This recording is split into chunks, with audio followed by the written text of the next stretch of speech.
Hello, everyone. I'm Dr. Hope. I know it says Dr. Shaun Anderson. I think he went in and did a family tree search because that's my paternal grandmother's maiden name. So we'll go with that. All right. So today I'm talking on tech savvy for the everyday user. So I'm gonna cover a few things. Some like how to lock down your accounts online, deepfakes, and some of the new technologies, how to recognize some of these deepfakes.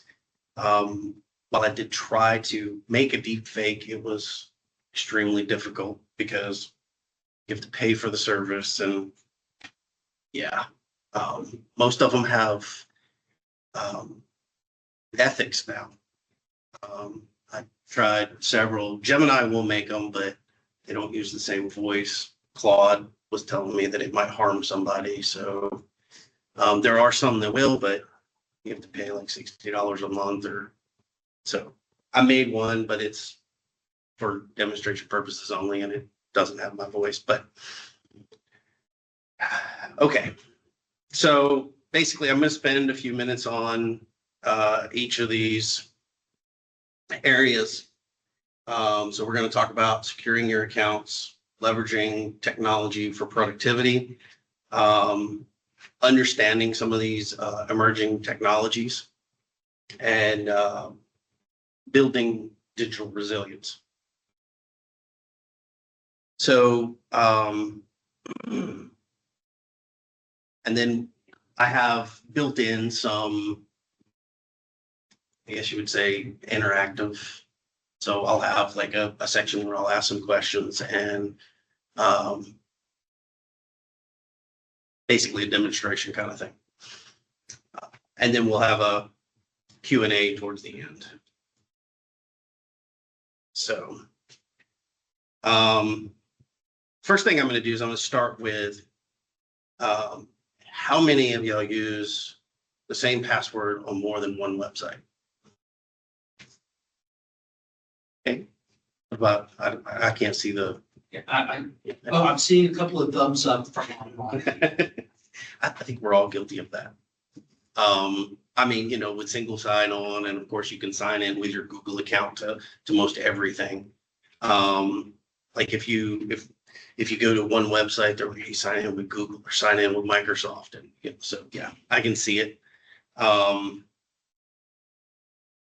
Yeah.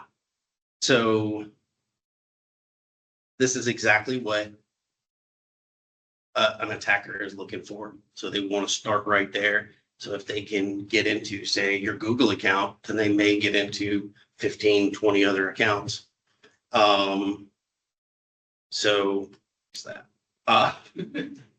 So on this here, you're seeing that there's about 3.4 billion phishing emails that go out every day. MGA sends them to me all the time. I report everything now because they've got me twice. But and it's usually with something that I've done. Like I'll delete a whole bunch of things from OneDrive, and then it'll pop up. Hey, you deleted a whole bunch of things from OneDrive, and that's how they catch you. But anyway, so that 3.4 billion is actually not a typo. That is legit numbers. And most of these phishing emails are written by AI now. And it gets more and more involved. And I'll give a more detailed example here in a minute, but so with them using AI to do this, that cuts back on some of the spelling errors that we would see beforehand. Not that AI doesn't have spelling errors, but it tends to make it look more legit. So with that, the next number we have here is the 81% of breaches involve stolen credentials. Not sophisticated hacking, by no means. It's just someone getting a hold of the username and password. So the one that you use like on 10 different password or 10 different websites. Get it for one, try it on 10. And that's usually how they end up doing the breach. Then of course there is the 1, 2, 3, 4, 5, 6.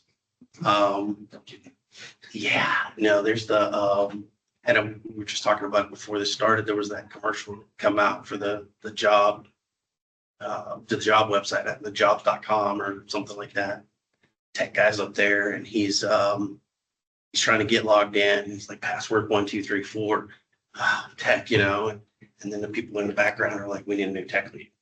So yeah. So the 1, 2, 3, 4, 5, 6, or some sort of variation of that is actually a common password as of like 2024. I don't use that, but it does make it easy. And I mean, I've been guilty of it myself for using a specific password to create counts and then forget to change it. Because if I create an account and I don't like it, I'm going to delete it. But I have a set password that I like to use. And, sometimes that turns into being what it is and just never change it. So key insight here is the middle bullet right here that most people don't know. Their account has been compromised for months. There's often a long gap between when the account is breached and when someone finds out about that. Primary example, AT&T.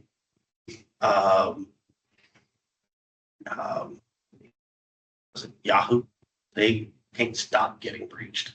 So, but there are ways to fix that and prevent that. So, one of those ways is two-factor authentication. Obviously, we use a form of that here. This could be like we use with when you log in, it gives you the number. There are things like the hardware keys, like a YubiKey. I have one and I forgot to bring it. Yes, those things are great. So they have like 4 different variations of it. Where it's just the key, where it's the smaller, like you can keep it into the laptop. It's really it's just a smaller, discrete version of it. Then they also have one, which is the one I have. It has biometrics on it. You basically plug it in and then put in your password and then touch it. You can actually, so like for here with MGA, I have it set up. I plug it in. I have to put in my MGA credentials, and then I have to put in a passcode, and then I have to touch it. So it does make it a little more monotonous, bigger pain to get into stuff, but it makes it harder for somebody else too. You can use these obviously not on MGA, but you can use them on Facebook, LinkedIn, the banking websites. They're pretty simple to set up. Then we move over to password managers. So you can have a password manager that's going to create a password for you instead of having your regular 1, 2, 3, 4, 5, 6. The password manager will generate anywhere between 8 and 50 character long passwords. I tend to use about 26 characters. I use random numbers and letters and symbols, but I have a password manager that does it for me. So when I create an account, I can set it up and have that password manager go ahead and create that password for me and then save it. And then all I've got to remember is the password manager password. So it will, once that's set up, it will allow you to autofill. So you don't have to worry about it. And I mean, there's several popular ones. There's 1Password, there's KeePass, there's Dashlane, there's Bitwarden. Proton Pass. Proton is Swedish, I think. It's made by CERN. So I guess a bunch of rocket scientists got together and figured out how to make a password manager and make it a lot easier to. Most of them, when they're on like a mobile device, they have a secondary form to log into them instead of just the password. You can use biometrics or facial recognition. So that will reduce issues with the passwords being repeated. I use Proton, and it has what's called a sentry in there, and it'll go through and it'll tell me weak passwords, tell me if the password has been repeated, and if it is repeated, how many times it's repeated. And I think a lot of them do this. I used 1Password before, and I believe they did as well.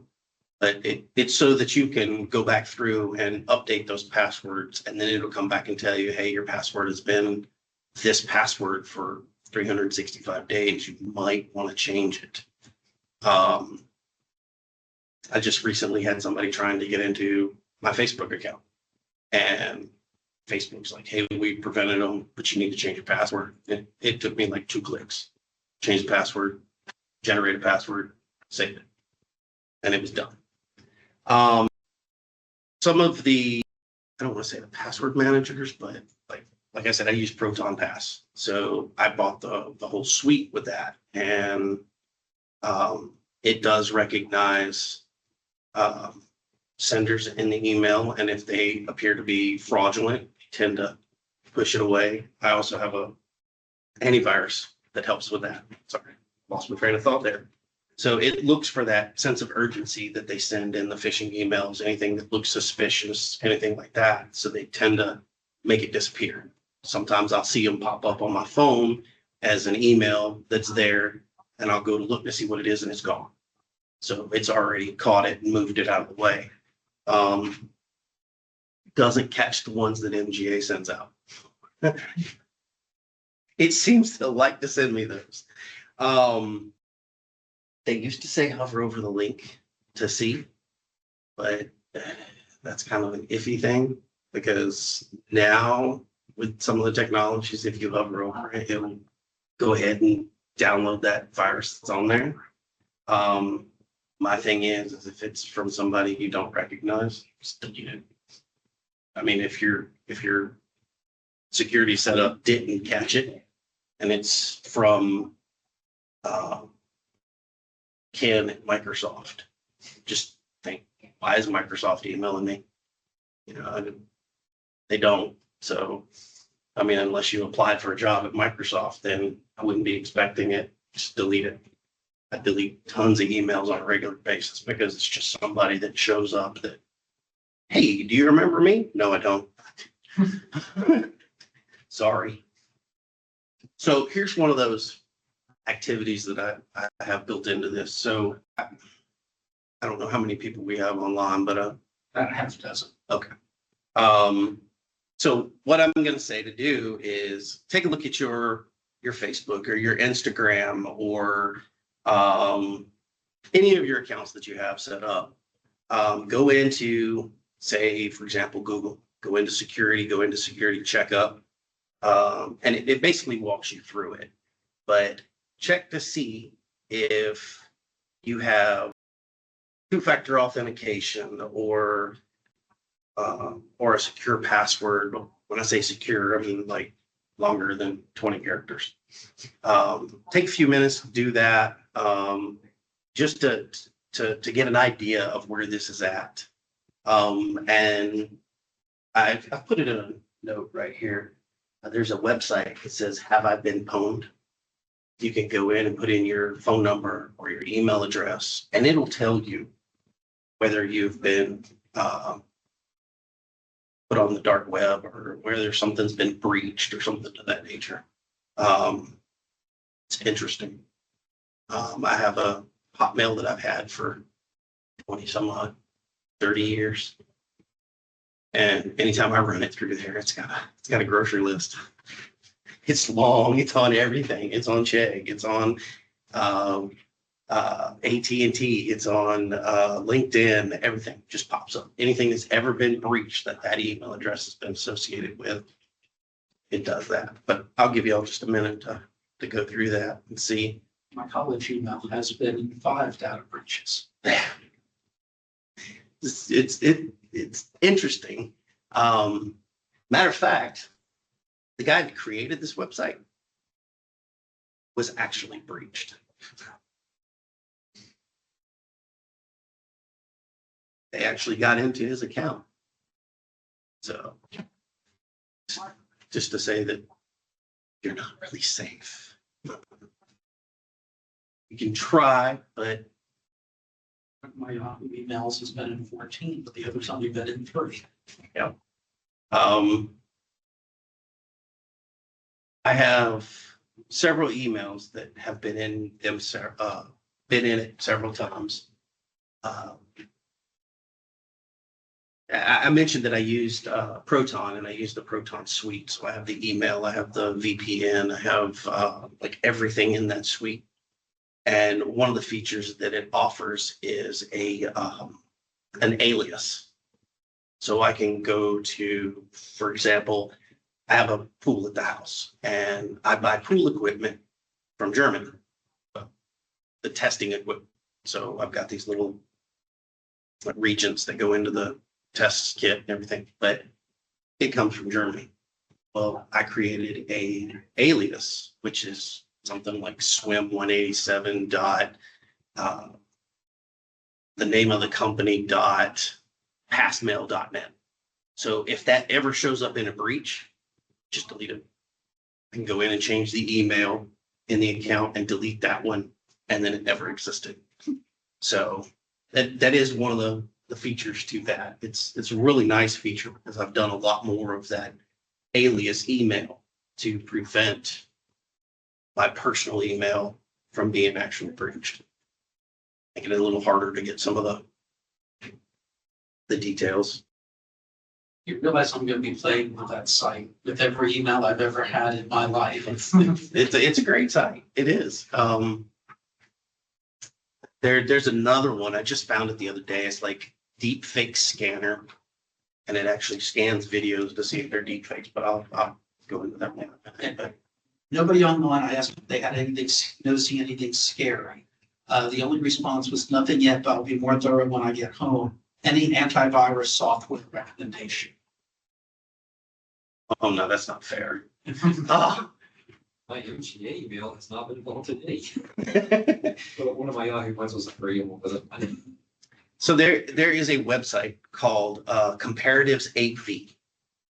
It is a really good site to go to, and what it does is it compares all of your antiviruses that are out there. It'll compare it to what it is able to do and its percentage, false positives, things like that. That's how I would base the recommendation on which antivirus. I use Bitdefender, and I go in and check it periodically to see where it sits. But it's basically a report card for your antiviruses. It'll tell you, oh, it catches this, but it doesn't catch this. And you'd be really surprised at the ones that make number one. I haven't looked at it in probably 2 years, but it's a really good place to go to get that idea of which one's the better one. Because if you're going to pay, obviously the paid is the better way to go, and you're going to get what you pay for. But if you're going to pay for something, pay for the better one. You know, I mean, don't pay for one that's going to based on name, because the brand names are in there, but then there's some in there that you're just never heard of that, and then they're like number one. So, okay. So I'm going to move on to some of these technologies that we can use for productivity. There is a really dark side to productivity apps. They can form they can put sorry, tongue tied there. They can become a form of procrastination themselves. Yeah. So some of the task managers, you have to-do list. Microsoft has one. I think we have one built into our email, so that you can actually take emails and put them into a to-do list and all that. There's Notion, there's TickTick. I mean, there's a ton of these things. So if you look at like to-do list, Notion, and TickTick, they capture everything that needs to be done. And the key is obviously to get ahead of everything. I personally use TickTick. It puts everything. You can put it in a Eisenhower matrix, or you can just do it in a regular to-do list. You can pull things from your calendar. You can set priorities on them, high, medium, low kind of thing. You can put them in categories, and then you can assign tasks to different people in it. It also does a little bit of gamification built into it. So it gives you a scorecard for how well you do things, and then it compares you to the other users on the app. So it'll come back and say you're 50% more productive than all other users on the app. That tends to be a motivator for me to do more stuff. But then it will, like I said, it'll give you a scorecard. So you end up being like a superstar or rising star, that kind of thing. So it makes it a little more fun. When you get to like your calendar apps, like Google Calendar, Fantastically, and Calendly, they set up time blocking and meeting times and put it on your calendar. We use bookings.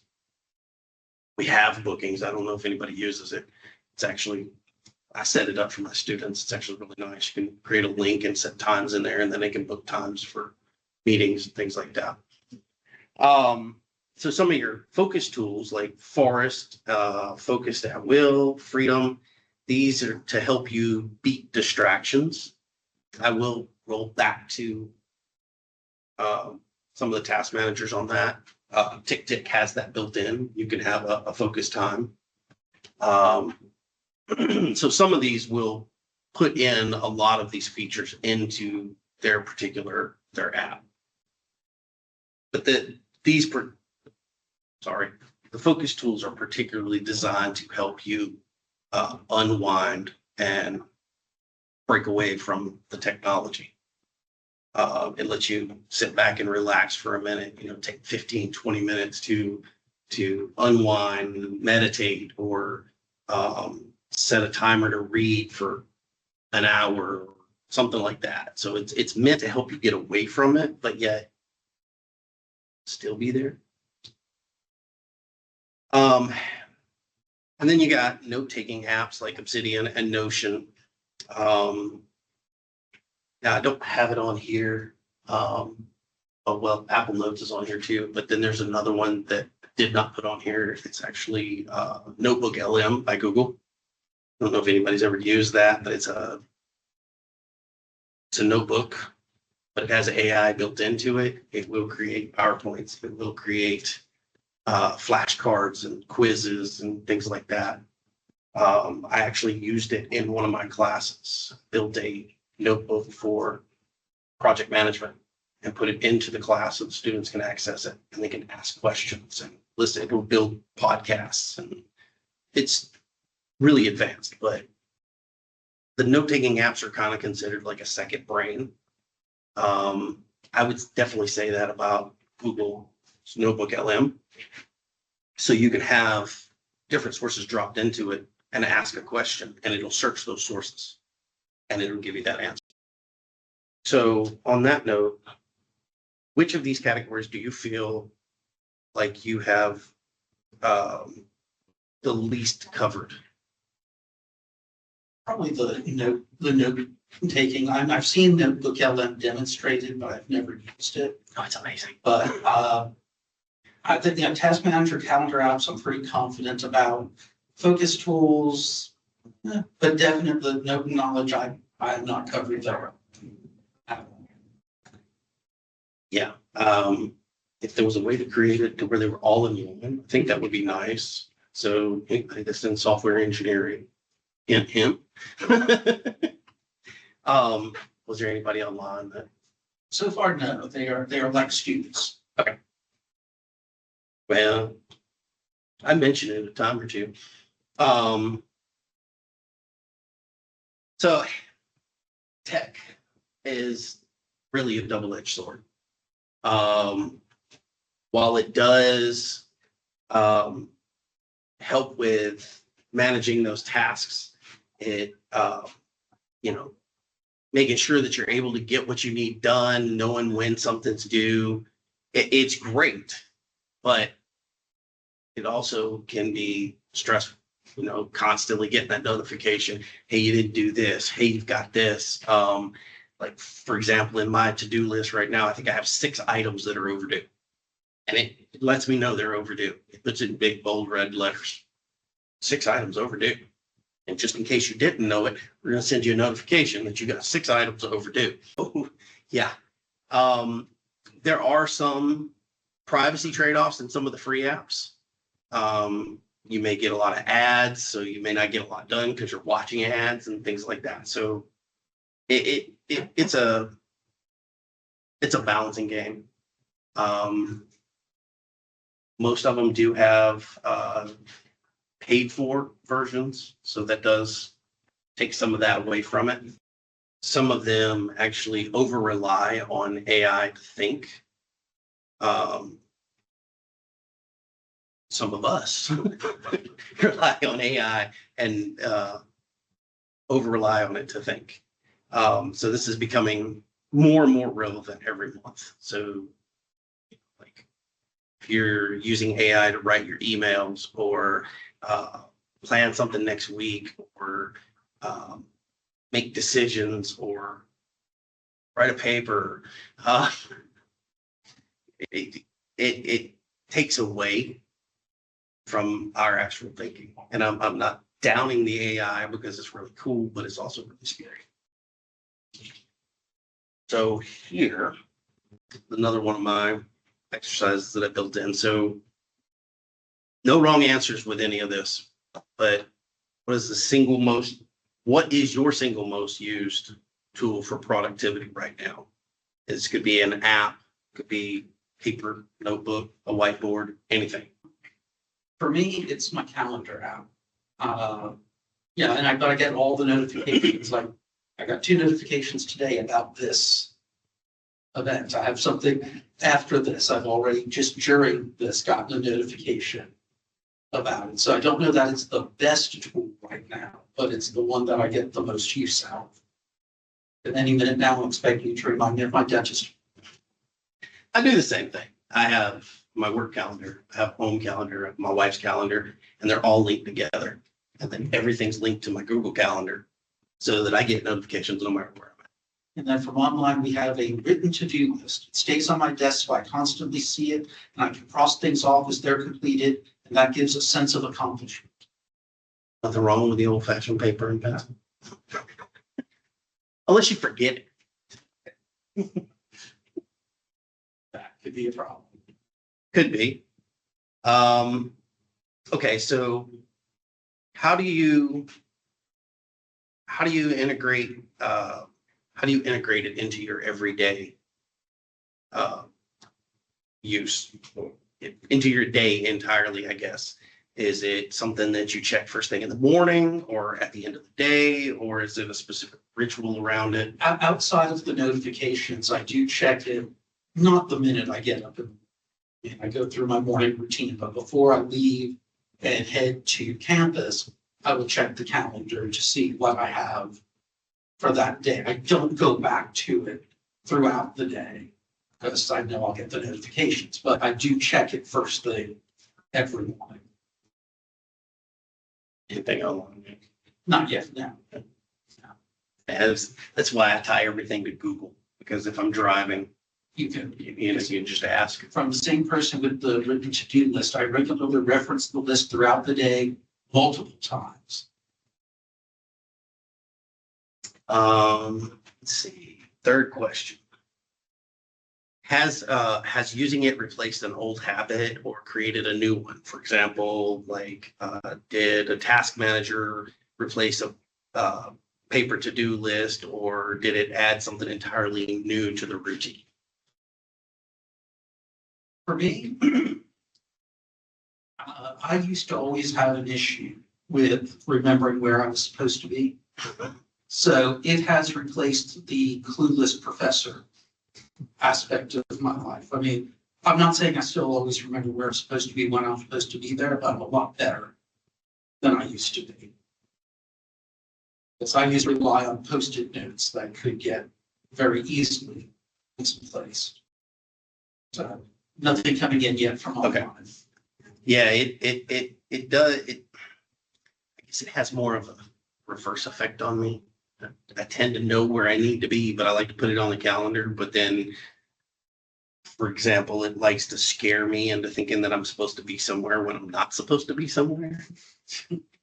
So, prime example, Monday when we had another one of these beyond the classrooms, it popped up, said, "Hey, it's at 12:30," and my heart dropped. Thought I was supposed to be here, and then I realized it was not mine. So, yeah. Um,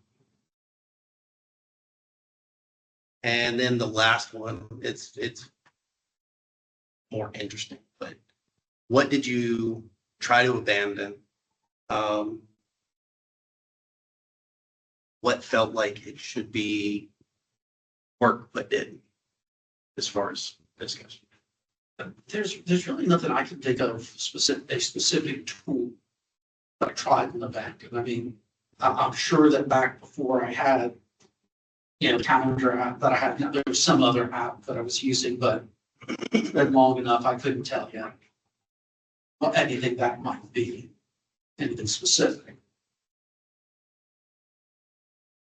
I'll ask our online folks if they have any thoughts on this area. But not yet, at least. Okay. All right, so you find this one. Most people are curious about this one, this section here with the emerging technologies.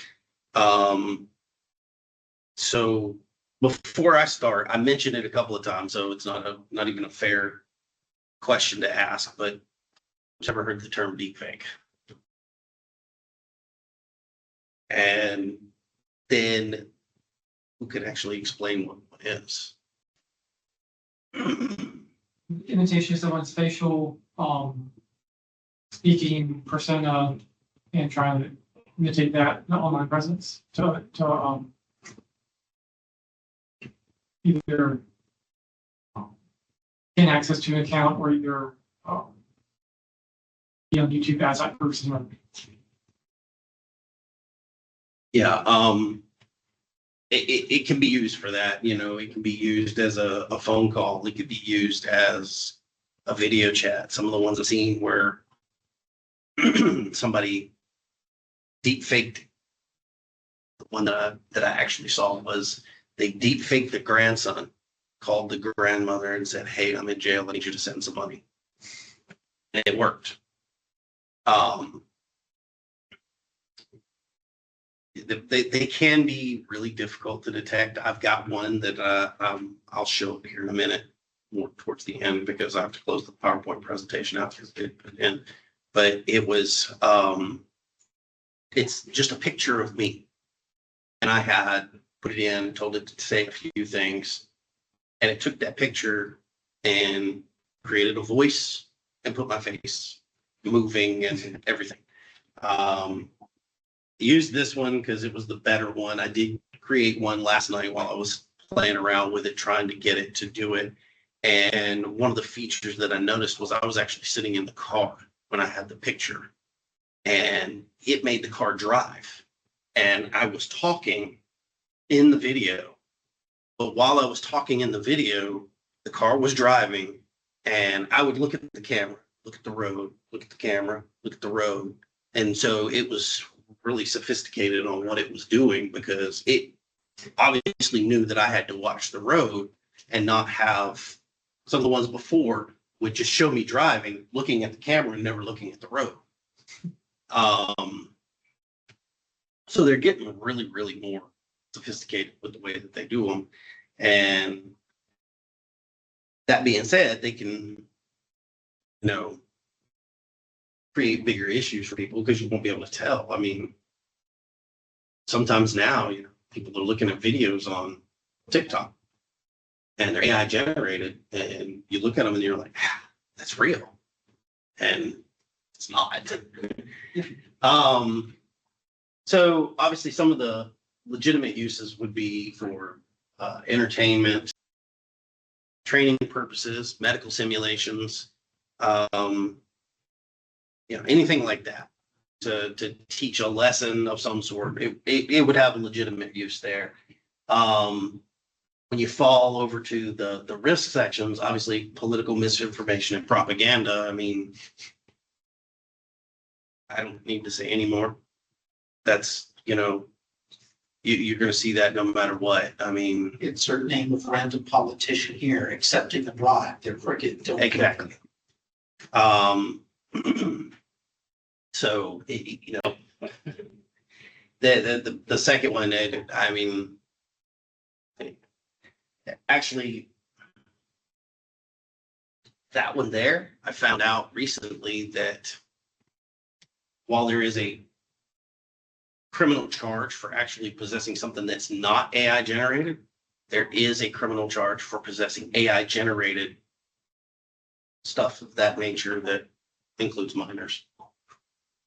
I read an article and they said it was all fake images, but because it was a minor, they actually pressed charges, and it was something along the lines of AI generated imagery to that nature. So of course that's floating around, but it's something that can bring up charges. Financial fraud and clone voices. So this could be taking the president of the university, taking a picture, AI generating a deep fake, using his voice to contact the accounting department and say, hey, transfer all the accounts to this. And, we just got a video chat from him saying to do this. Don't do that. Let me clarify that. If that were to happen, verify. Obviously, that's a big thing. There was a scam that happened like that a few years back to the city of Griffin. It wasn't a deep fake. It was a phone call. And I think it was $800,000 that the water department lost because they were told to transfer the accounts. And then when the time came to pay whatever bills they had to pay, they were like, we already paid them. And it was $800,000. It was a big deal. It made it all the way up to Canada. So it was in the news in Canada and everything. So, so the video I'm going to show you, I would say that some of these make it easier to detect because the natural blink of the unnatural blinking or the syncing of the lips. I have noticed that like when you're talking, it tends to right here at the corners of your mouth, hold it together more, but they are getting a lot better. So it does make it harder. I mentioned a website called Deepfake Scanner. So if you are in question, you can drop that video into that deepfake scanner and it'll tell you if it's suspicious or if it's legit or if it's fraudulent. So I tested it last night. We created an AI video.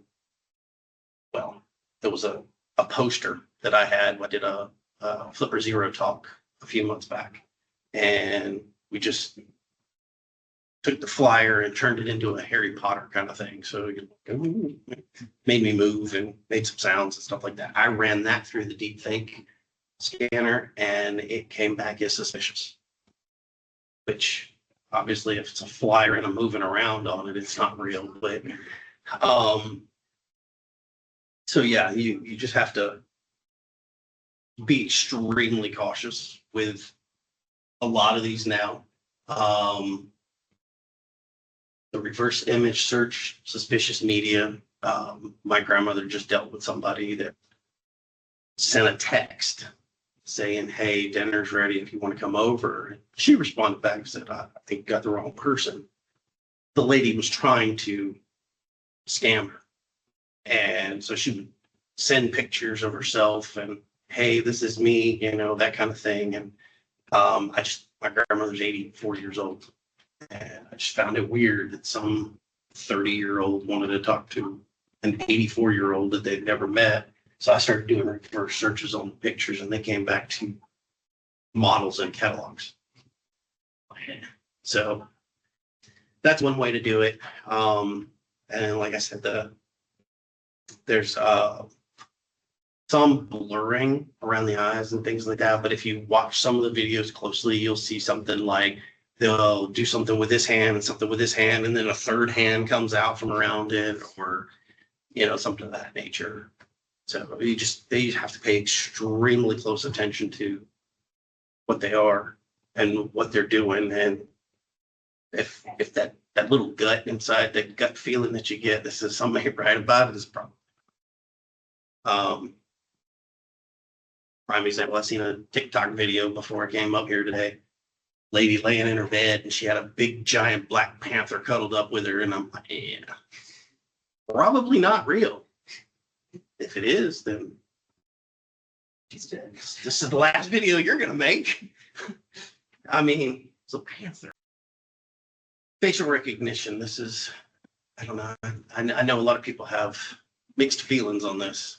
Obviously, Windows has it built in. They have that Hello Windows.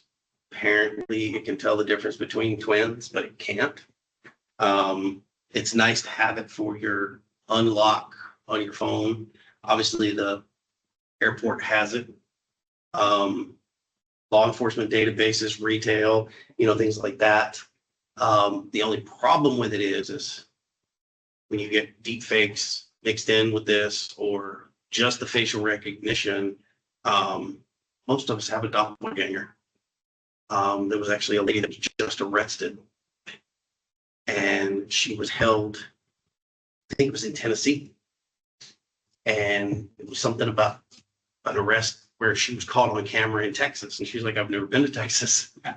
So that's where those mixed feelings come in with this.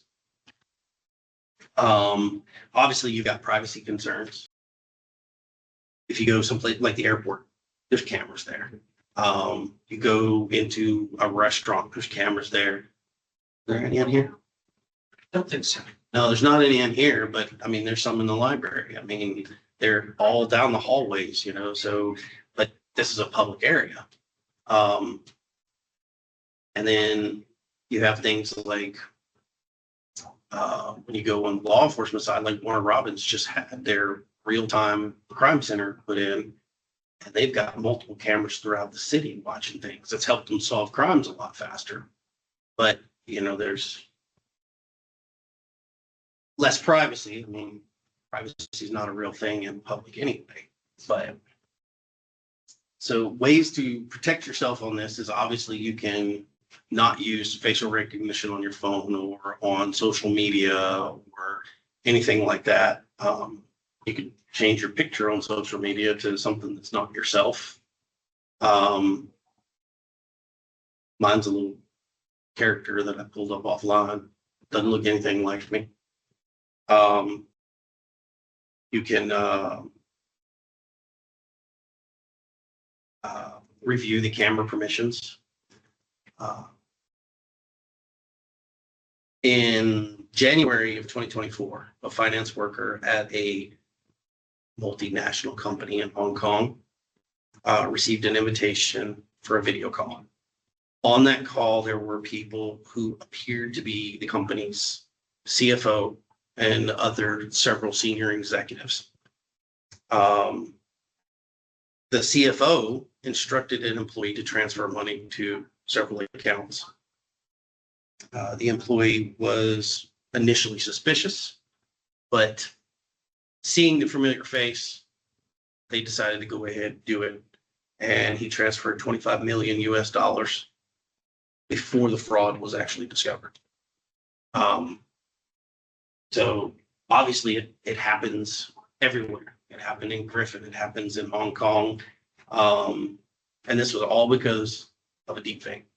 Somebody thought it was really who they were. So again, something like that comes up. I mean, I'd rather have senior executive, president of the company or wherever mad at me because I made a call to double check and question that authority than to be mad at me for losing $25 million. Right. And I wonder, how often did the CFO call this particular employee? Yeah, Exactly. yeah, if it's something where if they talked through Teams or whatever, for the default system they were using every week, then, but if it's like, I have never talked to the CFO, I wonder why he's calling me. Why, Exactly. yes, I do want to send you $25 million. So, let's see. Obviously, there's plenty of red flags in this situation. Think about, well, I mean, you basically just said that. I mean, I don't know. With the way AI is now and the way that deepfakes come about, I don't know that if I was in this situation that I would even believe it, even if we talked on a regular basis. If we had video chats every week and went and played golf together, I don't know that I would believe that. I would still think that I would make that extra phone call and be like, hey, did you really do this? Or walk up to the office or something. I mean, obviously, if you're in Hong Kong and they're in California, you can't walk to the office, but you can still make that phone call. One question, was that a dialogue back and forth AI or that just a monologue? That deepfake you involved? To create an artificial dialogue between the. You can, yeah. There is actually, let me look this app up. It is called Natural Reader. So what you do is you go on this app and you can clone your voice. Now, obviously, you got to pay for it to clone your voice, but you clone your voice, it gets you to read this script. And you read the script, and then you can type in anything that you want, and it will sound just like you. So in this situation, could have very well been that they used something very similar to that. There was an app that or not an app, a website that I was playing with last night. It was called Capwing. It takes videos and sounds and audio and it clones voices and you can sync those up to the faces. So there's a lot behind it, but you know, if you spend, I don't know, say $100 a month to create a video of a CFO and you spend 100 hours in that month getting everything synced up and you can make $25 million. I think that's a win-win for the person that went through it. Yeah, I would take that. I mean, really. So, all right. So moving on to building a digital resilience, basically future-proofing yourself. Obviously, stay informed. There's several websites that you can go to, Wired, The Verge, MIT Review. You can get, even Google has it set up to where you can pick out some of these here and then you'll get that notification. And it's just small little notifications. Hey, this is what's going on, that kind of thing. You can do some podcasts. So I listen to a podcast that comes out 3 days a week. It's called the Cybersecurity Today. And they talk about different things like that. Different, like Cisco just had a breach. and things like that. I saw just a few minutes before I came here that there is a Windows update that is a fraud. It is not built into Windows. It's instructing people to go elsewhere. But, just be extremely careful on that. Secure your devices. So have your phone automatically lock. While it's convenient to have like your watch, Apple Watch or whatever, when it's close to your phone, unlock your phone. It's still close by. So if mine were to unlock it and I were to walk over here and do something else, somebody can come over here and get into my phone because I'm in the same vicinity. Same with your home Wi-Fi's. Change those passwords so that you don't have the default password. Use a VPN when you're on a public Wi-Fi. Treat your phone like it's your wallet. Make sure it stays locked all the time. Mine requires biometric fingerprint or a passcode.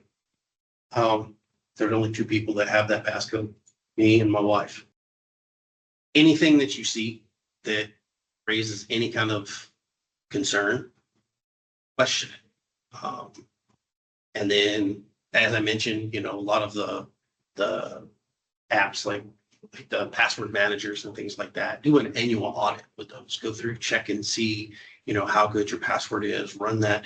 Have I been pwned? And change passwords that's needed. And obviously, if you get an email, don't click on the links.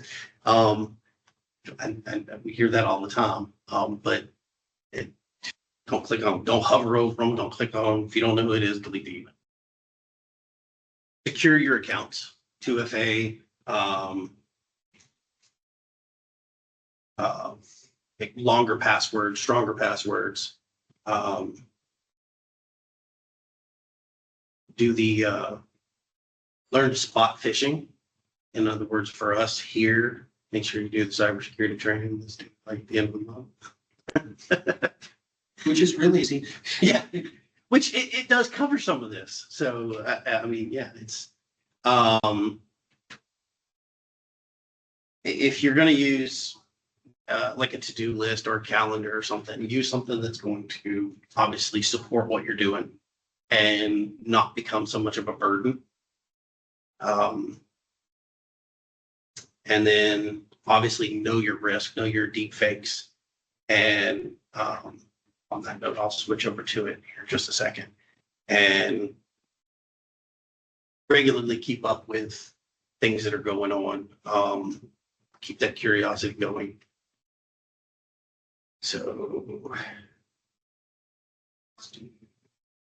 I don't know where she stop sharing it like that. I'm gonna do it this way.